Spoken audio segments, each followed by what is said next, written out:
Ruma, il-11 ta' Ottubru 1962. It-tħejjiet kienu ilhom għaddejjin kważi 3 snin, imma fil-Bażilika ta' San Pietru fil-Vatikan kienu għadhom qed isiru l-aħħar irtokki. Matul dawk il-jiem mal-2500 tisqof inġabru minn madwar id-dinja kollha biex flimkien jagħtu bidu għall-ġrajja lil għall-Knisja u lanqas id-dinja moderna kienu għadhom qatt ma raw waħda tal-kobor tagħha. Dak li beda jseħħ dakinhar madwar il-qabar tal-Apostlu Pietru għad għandu messaġġ qawwi u ħaj għalina llum.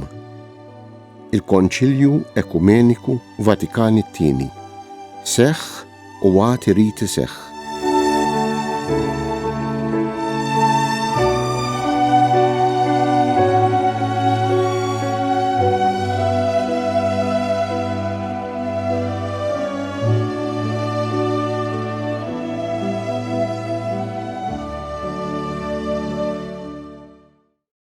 Il-Konċilju Ekumeniku Vatikani II kien il-21 Konċilju Ekumeniku tal-Knisja. Kollha kellhom il-karatteristiċi individwali tagħhom. F'kull konċilju kien hemm għanijiet partikolari li għalihom issejħu u kollha ħallew riżultati differenti li jiddistingwuhom wieħed mill-ieħor. Kull konċilju twieled f'ċirkostanzi jew aħjar minn ċirkostanzi uniċi. Minħabba fekk biex nistudjaw u nifhmu sewwa konċilju u li mawu jeħtieġ li qabel xejn narblu tajjeb is-sitwazzjonijiet ta' żmienu kif ukoll il-ġrajiet li kienu qed iseħħu fid-dinja u fil-Knisja infisha mhux biss matulu imma wkoll fis-snin ta' qablu. Ċertament li dan jgħod ukoll u forsi b'mod speċjali għall Konċilju Ekumeniku Vatikan II. Qegħdin fl-aħħar tal-ħamsinijiet u l-bidu tas-sittinijiet tas-seklu 20. Il-ħerba, it-terrur u n-niket li kienet ħalliet warajha it-tieni gwerra dinjija kienu għadhom jidhru u jinħassu kull fejn tħares. Dawk li jgħixu iż-żmien tal-gwerra u baqgħu ħajjin kollha kellhom l-esperjenzi tagħhom x'jirrakkontaw. Anka l-istess ġenerazzjoni tal-baby boomers, dawk li twildu fi snin immedjatament ta' wara l-gwerra u li allura il-gwerra ma jiftakruhiex setgħu jaraw u jħossu it-tifrik mhux biss fil-bini u tant strutturi oħra uħud minnhom monumentali u storiċi imma wkoll u forsi b'mod speċjali fil-qlub ta' qrabathom akbar minnhom u fi kliemhom kultant imnikket l-aktar meta kienu jfakru xi traċedja jew lil xi ħadd għażiż li tilfu. F'pajjiżna stess bosta mix-shelters li fihom niesna fiċċewken mill-bombi qerrieda u fejn ironikament uħud saħansitra temmew ħajjithom kienu għadhom miftuħa. It-tfal kienu spiss jinżlu jilagħbu fihom u jesplorawhom. L-hawn u len fuq xi xtut ta' pajjiżna kienet fadal biċċiet imdaqsa ta' barbed wire imsaddat bħalli kieku b'tifkira jew relikwa ta' dik il-ġrajja mdemmija u tat-teddida ta' xi invażjoni mill-baħar li ta' qabilna beżgħu minnha. Fl-għelieqi tagħna spiss kienu għadhom jinstabu bombi żgħar anti-personnel mhux sploduti li ħafna, speċjalment it-tfal, ma kienux jafu x'inhuma.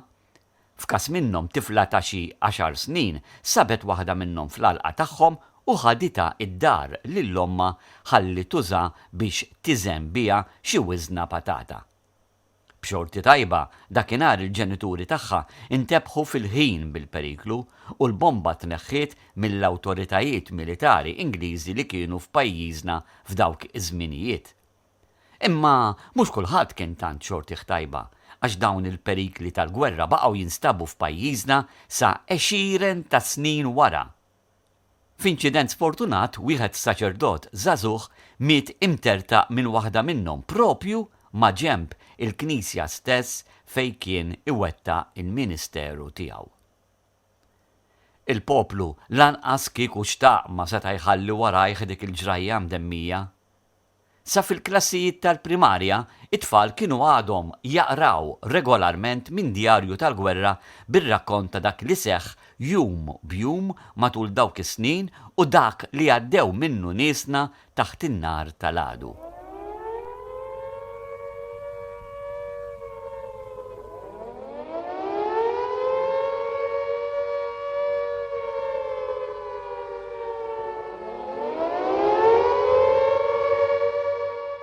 Is-sereni li fil-gwerra wissew il-poplu kontra xi attakk mill-ajru kienu għadhom imdendla mal-faċċati tal-ases tal-pulizija kif ukoll fil-pjazez quddiem il-knejjes. Kultant ukoll kienu saħansitra isemmaw leħenhom il-ġdid f'waqtiet ta' prova biex ikun żgurat li ma jiġġamjawx u li jibqgħu jaħdmu f'każ li jerġa' jkun hemm bżonnhom. Kulħadd kien jaf, anke żgħar, li minkejja li l-gwerra kienet għaddiet madankollu it-teddida ta' oħra akbar minna u aktar qalila ma kienitx waħda remota. In-Nażiżmu u l-Faxxiżmu kienu meluba, imma li len minn xtutna teddid ġdid ieħor kien beda jerfa' rasu. It-tieni gwerra dinjija kienet intemmet, iżda f'bosta nħawi tad-dinja kienet għada qiegħda tiġi miġġielda bil-biċċiet. Fil-bidu tal-ħamsinijiet, il-Korea ta' fuq invadiet dik ta' isfel u minnu fih ħżinu sew ir-relazzjonijiet bejn l-Istati Uniti u l-Unjoni Sovjetika. Minkejja li l-mezzi ta' komunikazzjoni dakinhar kienu għadhom ħafna l-bot minn dawk li għandna llum, kulħadd kien jaf bit-teddida mill-blokk komunista. Il-koll kienu jafu bir-realtà ta' gwerra birda u li f'mumenti minnhom u f'xi nħawi tad-dinja kienet saħnet sewwa. Spiss kienu jisimgħu u jaqraw dwar l-iżvilupp tal-armi nukleari mill-potenzi l-kbar u li dawn saħansitra kienu bdew jitqiegħdu wkoll fuq is-sottomarini li l-oċeani u l-ibħra kienu miżewda bihom.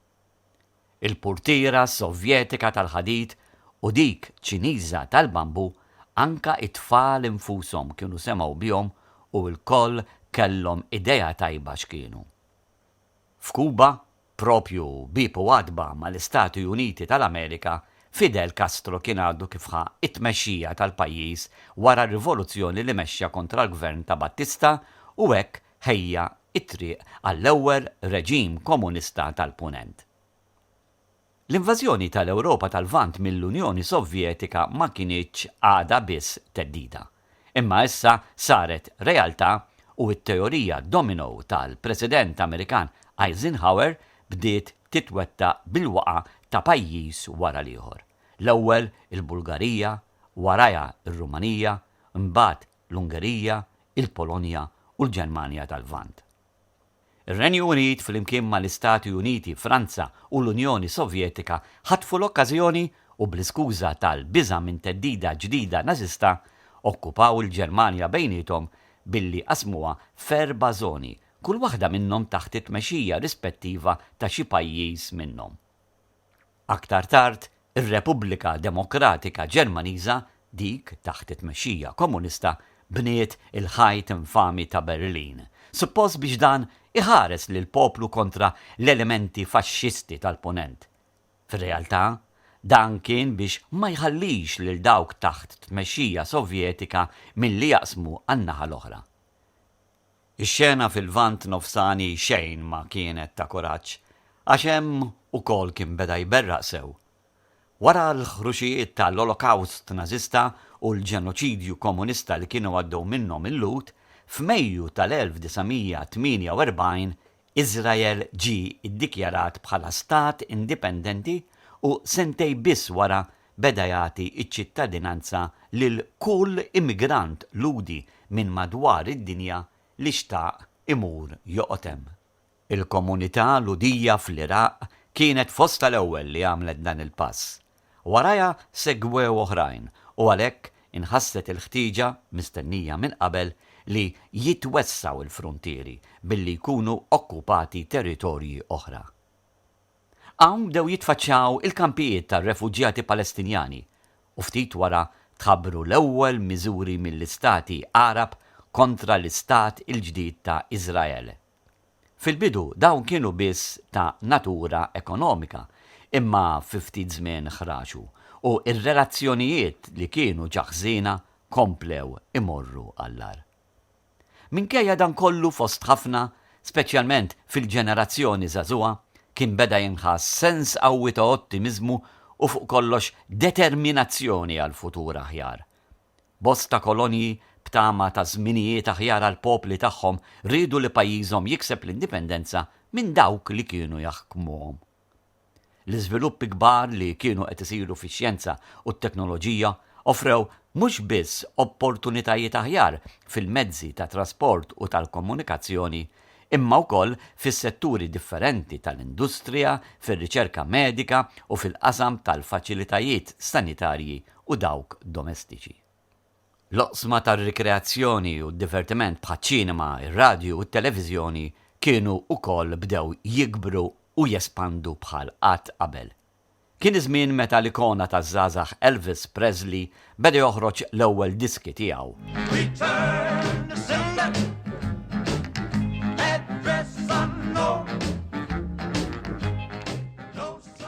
Warajh fil-medja internazzjonali tfaċċaw ukoll bosta ikoni oħrajn. L-esperjenza qarsa tal-armi tal-qerda kienet nislet f'qalb iż-żgħażagħ xewqa ġdida favur l-imħabba u kontra il-gwerra. Make love not war. Kienet xenqa qawwija għal impenn sinċir biex ix-xwabel moderni ta' dak iż-żmien jinbidlu mill-ġdid f'sikek tal-moħħriet, biex il-lanez jerġgħu jsiru imnieġel tar-raba, biex l-ebda ġens attaktar ma jerfa l-armi tiegħu kontra ġens ieħor u biex is-sena tal-gwerra ma jitalmuhiex iżjed. Din kienet il-qagħda politika madwar id-dinja dakinhar tad-9 Ottubru 1958 meta ir-Radju Vatikan ħabbar li ġo Kastell Gandolfo f'Ruma kien għadu kif miet il-Papa Piju XII. Kien it-tmiem ta' pontifikat imqanqal ta' aktar minn 19-il sena. Imma x'kienet dakinhar is-sitwazzjoni fil-Knisja Kattolika nfisha? X'kienu r-relazzjonijiet tagħha mal-knejjes insara l-oħra ma' dawk ta' twemmin ieħor u mal-kumplament tad-dinja?